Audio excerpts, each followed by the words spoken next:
Ave Cristo, pelo Espírito Emmanuel. Psicografia Francisco Cândido Xavier. Primeira parte. Capítulo 5. Segunda parte. Cestos de frutos e cântaros com abundante provisão de suco de uvas foram artisticamente espalhados entre os bancos de mármore. O corpo musical da herdade, constituído por escravos jovens, foi trazido à reunião. Garbosos moços, empunhando liras e alaúdes, tambores e sistros, improvisavam melodias alegres. Dividia-se a fazenda em duas correntes partidárias, a dos servidores cristãos, inflamados de júbilo e esperança, dirigidos pelo otimismo de Pontimiana, e a dos cooperadores, devotos dos deuses olímpicos, capitaneados por Alésio, que não enxergavam o acontecimento com bons olhos. De um lado surgiam preces e sorrisos de fraternidade, mas de outro apareciam impropérios e rostos sombrios. Com a sabedoria do apóstolo e com a ingenuidade da criança, o irmão Corvino penetrou o recinto perfumado, conduzindo 3 dezenas de petizes em singela apresentação. Orientados pelo mentor, chegaram cantando um hino simples que exprimia caricioso voto de paz. Companheiro, companheiro, na senda que te conduz, que o céu te conceda a vida, as bênçãos da eterna luz. Companheiro, companheiro, recebe por saudação nossas flores de alegria no vaso do coração. As vozes humildes assemelhavam-se a um coro de anjos que o bosque recebesse pelas asas do vento. Tassiano acolheu bondoso a colmeia infantil. 2 bailarinos executaram números cômicos enquanto a petizada se ria, feliz. Alguns jogos inocentes foram postos em prática. 6 meninos recitaram poesias de nobre delicadeza através de monólogos e diálogos que encantaram a assembleia, da qual constavam muitas dezenas de escravos em trajes festivos. Em certo momento, Tassiano tomou a palavra, referindo-se aos ideais da pátria e da raça no engrandecimento da humanidade. Logo após, a merenda farta espalhou o contentamento culminante. O prestimoso jardineiro, que se fizera o afortunado credor de tantas atenções, trouxe ao jovem Patrício o menor da turma. Era Silvano, um menino de 5 anos apenas, filho de um legionário que morrera no porto. A desditosa viúva, atacada pela peste, confiara-lhe o garoto, semanas antes. Tassiano abraçou-o com sincera ternura, dirigindo-lhe a palavra carinhosamente. O irmão Corvino declarou que lhe cabia providenciar o regresso das crianças e, por isso, designava Silvano para dizer uma prece pela felicidade do anfitrião. O pequeno submisso, trocando jubiloso olhar com o orientador, procurou o centro da praça. O momento era de extrema expectativa. Todos os circunstantes entreolharam-se, aflitos. O pupilo de Vetúrio acompanhava a cena, sorridente, certo de que seria lembrado numa oração comum às divindades. O pequeno, de cabeça erguida ao céu, como um soldadinho triunfante, começou a falar comovidamente. Jesus, nosso divino mestre, ajuda-nos. Nesse instante, porém, súbita palidez cobriu a face do moço Patrício. A fisionomia, dantes calma e educada, tornou-se-lhe irreconhecível. Feroz expressão eclipsou-lhe a alegria. Repentinamente convertido numa fera humana, rugindo cólera, clamou terrível. Abaixo os nazarenos, abaixo os nazarenos. Maldito Corvino, maldito Corvino. Que desgraça! Quem se atreveu a introduzir cristãos em minha casa? Farei justiça, justiça. Acabarei com esta praga. Penosa surpresa dominou o recinto. O paternal benfeitor aproximou-se dele e implorou: piedade, piedade. Tassiano, contudo, não viu as lágrimas que fulguravam nos olhos dele. Recuando, desesperado, respondeu em voz seca: piedade? Reparem o velho refrão dos imundos galileus.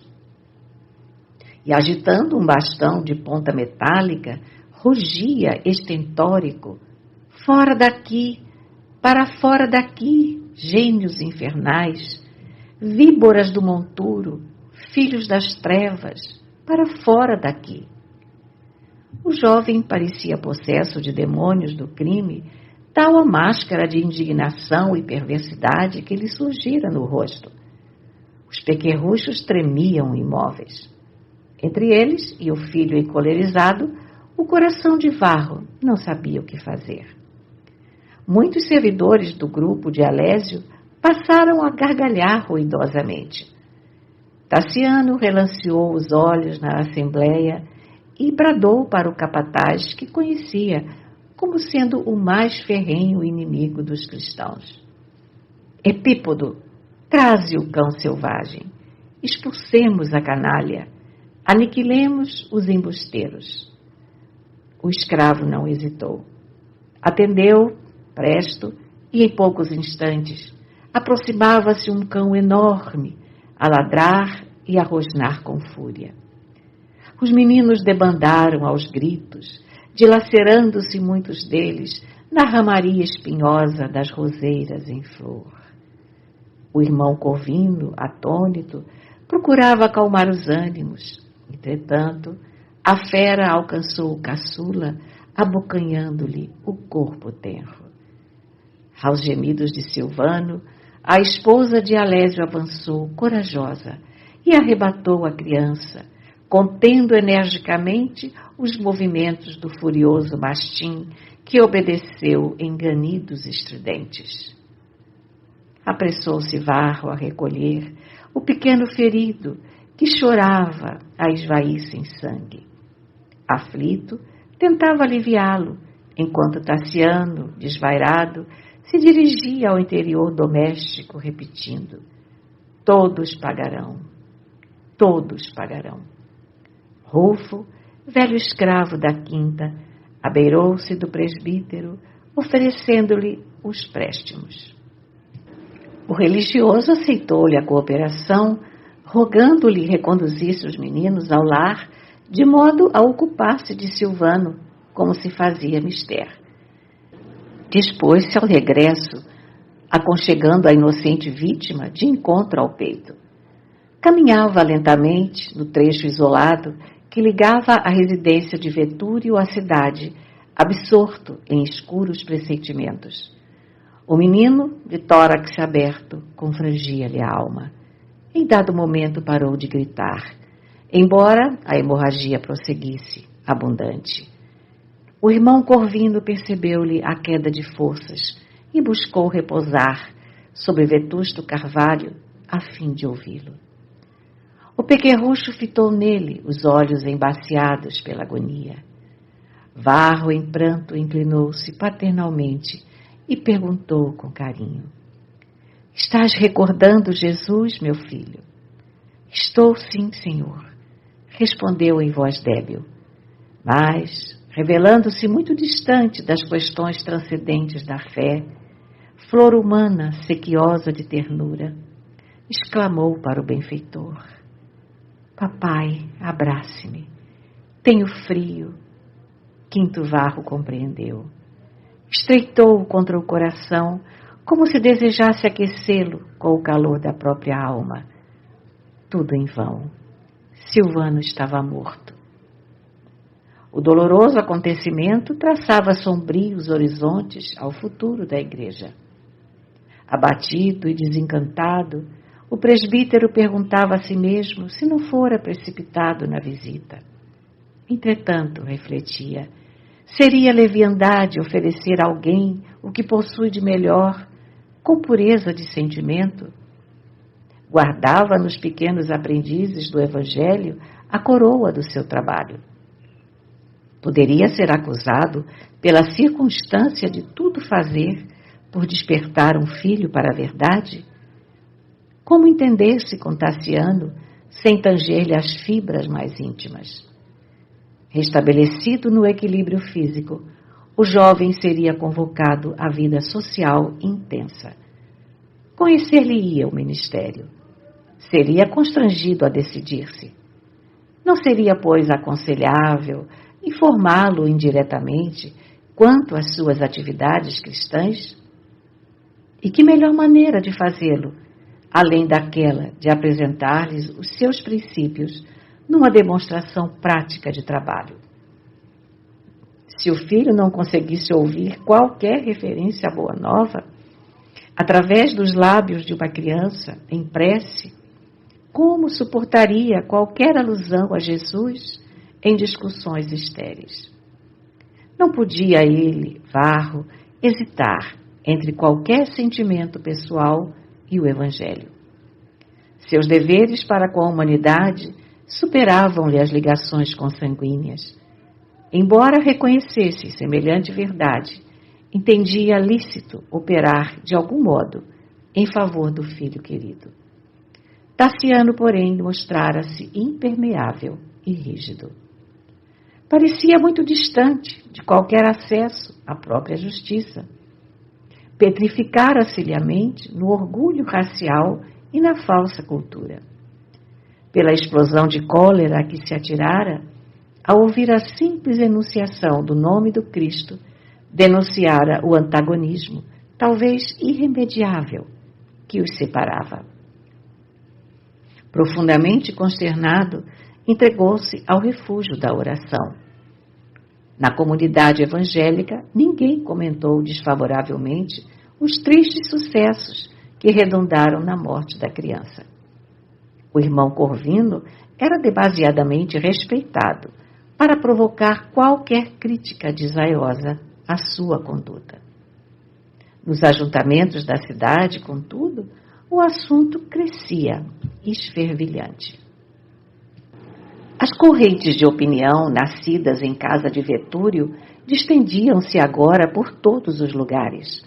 Para a maioria dos espectadores, Tassiano era apresentado na condição de um herói, empunhando o gládio vingador das divindades olímpicas, mas, para o grupo simpatizante do cristianismo, surgia como símbolo terrível de novas perseguições. Os cristãos, comumente, eram acusados de encantamentos vergonhosos e detestáveis e de práticas de bruxaria, das quais o infanticídio fazia parte. E por isso, não faltou quem visse na morte de Silvano alguma coisa relacionada com feitiçaria e operações mágicas. Quadros terríveis foram pintados pela imaginação do populacho exaltado, e a viúva Mércia, mãe do menino morto, foi convocada à acusação. Nessa atmosfera asfixiante, o filho de Cíntia começou a receber a visita de romanos destacados, que lhe felicitavam o espírito reacionário e vigilante. Revigorado por semelhantes aplausos, sentia-se o rapaz habilitado para a atuação de maior vulto. O próprio questor Quirino Eustáquio, velho patrício aposentado das lides políticas, mas influente junto à propetura da Gália Lugdunense, veio ter com ele para saudações em estilo pomposo. Dentre os assuntos tratados, não podia faltar o tema preferido. Acredito que a mocidade romana não poderia enviar-nos à província mais digno embaixador. Encareceu o cortesão com o calculado timbre de voz das pessoas entregues à bajulice. A deplorável doutrina dos judeus proscritos insinua-se assustadoramente, ameaçando-nos as tradições. Esta cidade vive cheia de anacoretas da Ásia, de profetas vagabundos, de pregadores e fantasmas. Domiciliado aqui, desde os bons tempos de nosso magnânimo imperador Sétimo Severo, que os deuses conservam em sua glória divina, posso afirmar a minha convicção de que o movimento não passa de loucura coletiva, capaz de arrastar-nos à perdição. Sim, sem dúvida, observou o jovem satisfeito, compete-nos recuperar o culto da pátria. A nosso ver, grande conjugação de energias se faz indispensável a fim de extinguirmos a quadrilha maléfica. Não compreendo em que poderia repousar a grandeza de uma doutrina cujos prosélitos se mostram honrados com o cutelo na cerviz. Em Roma, tive conhecimento de muitos processos alusivos às repressões e espantei-me com o teor das respostas dessa gente infeliz. Repudiam os deuses com uma disfarçatez de assombrar. Creio que as autoridades deveriam promover um expurgo social em grande estilo. O interlocutor, com o riso irônico de velho fauno, admiravelmente apresentado, acentuou malicioso. Em razão disso, rejubilamo-nos com a sua presença. Se a juventude patrícia não formular uma reação à altura de nossas necessidades, rumaremos para a decadência. A sua coragem na expulsão desse remitente corvino é um desafogo para nós. Recebi a notícia como justo regalo. Estou convencido de que a nossa fé se sente agora menos ofendida. Não vemos com bons olhos esse homem estranho, cuja procedência é ignorada de todos.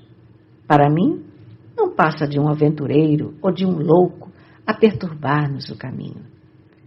O enteado de Vetúrio, mordiscando-se de curiosidade, indagou com interesse. Não se sabe assim quem é ele?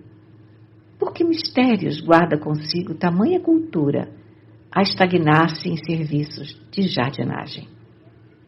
O interlocutor piscou os olhos astutos e acrescentou. Quem sabe, insinuou-se no espírito popular com incrível desenvoltura. Há quem o tome por santo. Contudo, inclino-me a crer que não passe de algum feiticeiro cercado de seres infernais. Trazia a aparência de um vagabundo quando surgiu aqui. Pouco a pouco, adquiriu a fama de curar pelas preces nazarenas com exposição das mãos, e a primeira casa importante que lhe caiu nas garras foi a de Artêmio Cimbro, cuja filhinha, ao que dizem, sofria grandes perturbações mentais. Experimentado o tratamento de Corvino, parece que a menina se impressionou favoravelmente, recuperando-se então, qual se fora um milagre. Daí para cá, fez-se o jardineiro da nobre família, que o introduziu em residências outras. Da sua vida profissional, é tudo quanto sei. Das atividades do mago, porém, muita teria a dizer se pudesse. Refere-se o vulgo a 1000 coisas. Se fossem apenas os plebeus a se mostrarem maravilhados. Entretanto, temos alguns patrícios ilustres enleados na rede. Dizem alguns que a palavra dele está revestida de miraculoso poder. Afirmam outros que ele cura as mais complicadas enfermidades. É estranho ver uma cidade como esta a desvairar-se por este modo, comentou Tassiano com interesse. Por isso mesmo, necessitamos de elementos renovadores. A sua decisão, rechaçando Corvino, é sumamente confortadora. Ele é incompetente para conduzir crianças, mesmo desprezíveis. Sei que Artêmio lhe advoga causa, mas estou convencido de que poderemos interromper-lhe, doravante, as mistificações. Zenóbio, um velho amigo que foi alto dignatário da imperial munificência, comunicou-me ontem à noite, informado por fontes dignas de crédito, que o menino morto fora encaminhado aos dentes do cão pelo próprio Corvino. a fim de que a malta cristã obtivesse sangue inocente para os mistérios negros das reuniões que praticam. É notório que ele foi a única testemunha do ato final. E baixando o tom de voz, perguntou: teria o dileto amigo observado isso? Seria muito importante registrar o fato através de sua própria boca. Tassiano, de rosto esfogueado, a exprimir o choque de contraditórias emoções, esclareceu presto. Nada posso adiantar nesse sentido. Quando ouvi o nome do crucificado, a revolta subiu-me à cabeça. Não tive olhos senão para defender a nossa propriedade contra a influência pestilencial. Determinei a soltura do cão de guarda, possuído de extrema desesperação. Não me cabe, por isso, asseverar aquilo que não verifiquei por mim mesmo. Quirino, porém, mordeu os lábios, contrariado, e ajuntou: fique certo, contudo, de que as coisas não terão ocorrido de outro modo. Reajamos em conjunto. Nossos escravos não podem continuar à mercê de bruxos inconscientes, e nem será lícito permitir que pessoas de nossa condição social se deixem embair sem defesa.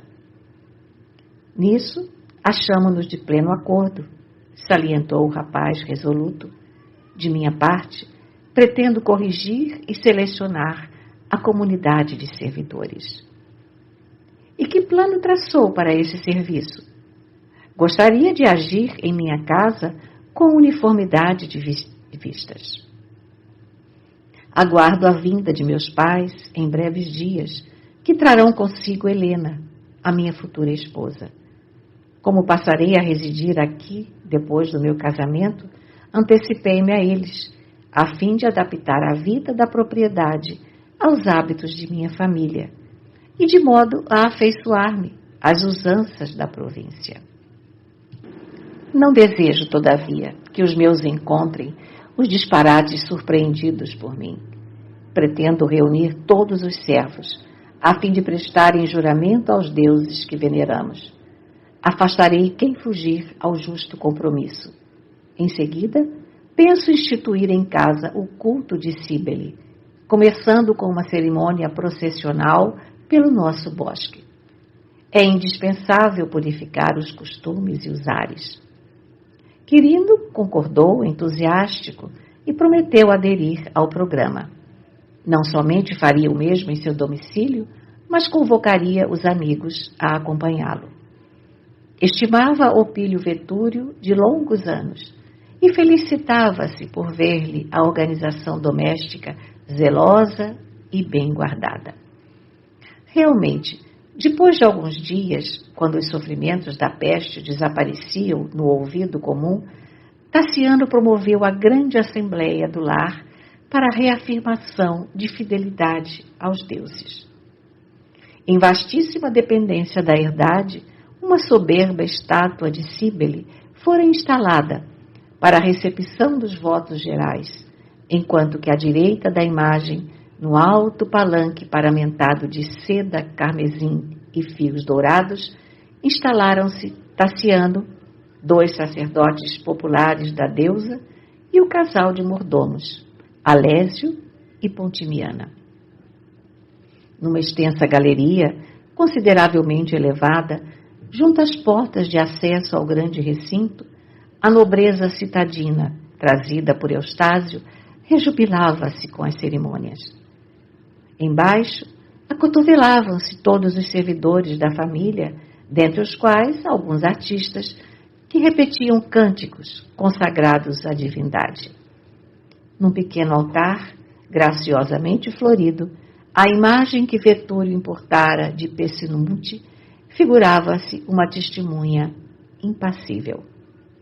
Cíbele, ladeada por 2 leões, esculpida em mármore imaculado, representava realmente o símbolo de uma civilização bruxuleante, à frente do olhar indagador e triste de dezenas de escravos, sob a orgulhosa exibição dos senhores. O primeiro a aproximar-se, criando naturalmente um padrão para ser imitado, foi Tassiano, que, reverente diante do ídolo, declarou em voz alta: sob a invocação da divina Cíbele, mãe dos deuses e mãe nossa, juro irrestrita fidelidade às crenças e tradições dos nossos antepassados e perfeita obediência aos nossos eternos imperadores. Frenéticos aplausos coroaram-lhe as palavras. Um hino sacro, acompanhado por flautas frígias, fez-se ouvir cadenciado e melodioso. Em seguida, Alésio desceu do trono improvisado e, dando a ideia de que a cena havia sido previamente estudada, pronunciou respeitosamente os mesmos votos. Logo após veio Pontimiana. A nobre senhora parecia doente e fatigada. Adivinhava-se-lhe a luta íntima. Palidíssima, enviou ao marido suplicante olhar, mas pela expressão rude com que Alésio a fitou, era possível imaginar os duros conflitos em que se haviam empenhado antes da cerimônia. Contida pelos olhos frios do companheiro, a orientadora da casa enxugou as lágrimas e repetiu pausadamente as mesmas palavras, negando assim a fé cristã que lhe atribuíam. Triunfante sorriso pairou na máscara fisionômica de Alésio, enquanto se alastrava, cochichado sussurro, em enorme agrupamento de servidores. Notas de amargurado assombro surgiram em vários rostos. Todos os escravos, um a um, alguns enfáticos e outros humilhados, reafirmaram as frases pronunciadas inicialmente pelo Senhor. O último foi Rufo. Epípodo, o capataz, conhecia-lhe a firmeza de opinião e por isso deixara-o para o fim, temendo qualquer irregularidade tendente a estabelecer a indisciplina. De semblante austero, evidenciando aceitar plenamente as responsabilidades daquela hora, ergueu o bronzeado perfil, como se procurasse o céu e não a estátua impassível, exclamando em voz cristalina e dominadora: juro respeitar os imperadores que nos governam, mas sou cristão e renego os deuses de pedra, incapazes de corrigir a crueldade e o orgulho que nos oprimem no mundo. Um burburinho percorreu a assembleia. Tassiano dirigiu-se em voz baixa ao sacerdote mais idoso, e esse, assumindo a função de juiz, clamou para o servo em tom autoritário: Rufo, não te esqueças de tua condição. Sim, concordou o interpelado, valoroso, sou escravo e sempre servi aos meus senhores com lealdade, mas o espírito é livre. Somente a Jesus Cristo reconheço por verdadeiro Senhor. Exijo que te retrates perante Cíbele, a sublime mãe dos deuses. Nada fiz que não esteja aprovado pela retidão de minha consciência. Abjura e serás perdoado. Não posso. Sabes quais são as consequências de tua irreflexão? Creio falar com perfeito conhecimento de minha responsabilidade.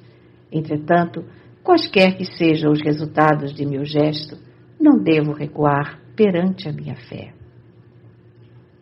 Rufo relanceou o olhar pelos circunstantes e notou que dezenas de companheiros concitavam-no à resistência. Pontimiana, algo desafogada, enviava-lhe em silêncio muda mensagem de bom ânimo. Abjura, abjura, trovejava a voz do padre com aspereza. Não posso, repetiu Rufo imperturbável. Depois de ligeira confabulação com o jovem patrício, o improvisado julgador convocou Epípodo ao chicote. Rufo, por ordem do algoz, despiu a túnica de gala que envergara para a festa e ajoelhou-se de mãos para trás. O trançado fino e cortante lambeu-lhe a pele nua por 3 vezes, provocando sangrentos vergões, mas o escravo não tremeu. Ainda há tempo, infeliz.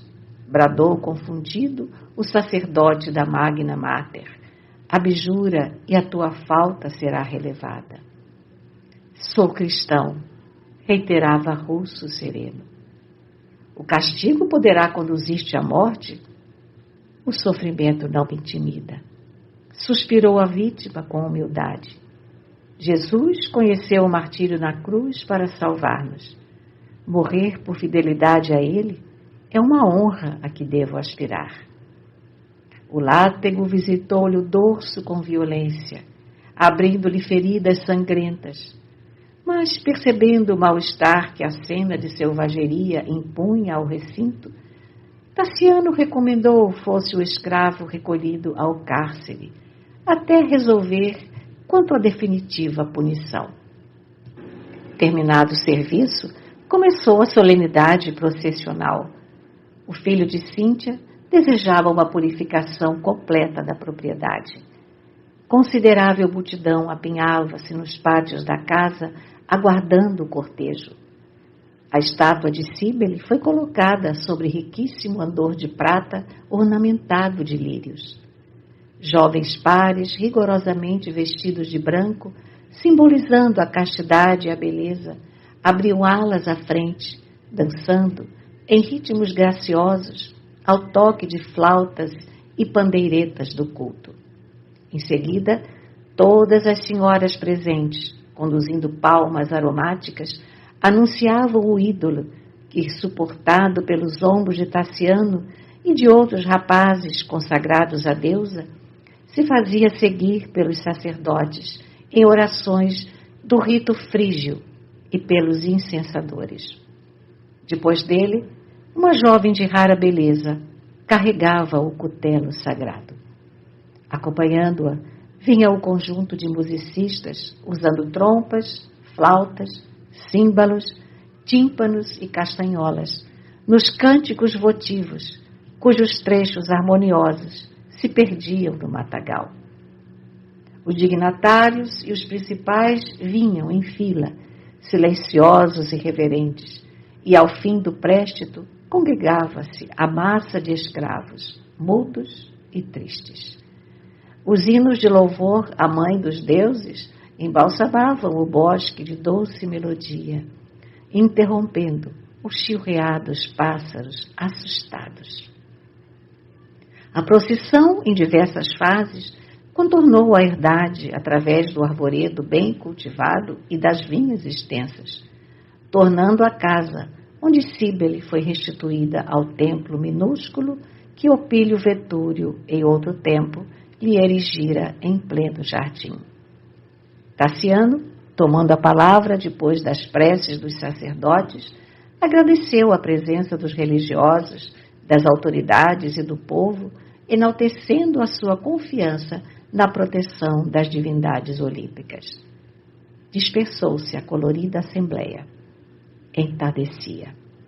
Sozinho agora, no amplo terraço, de onde podia descortinar o horizonte lavado e límpido, o jovem, instintivamente, recordou o irmão Corvino, a morte de Silvano e a reação de Rufo, e, sem perceber, começou a lutar com a influência do Cristo, não mais em derredor das próprias ideias, mas dentro mesmo do coração.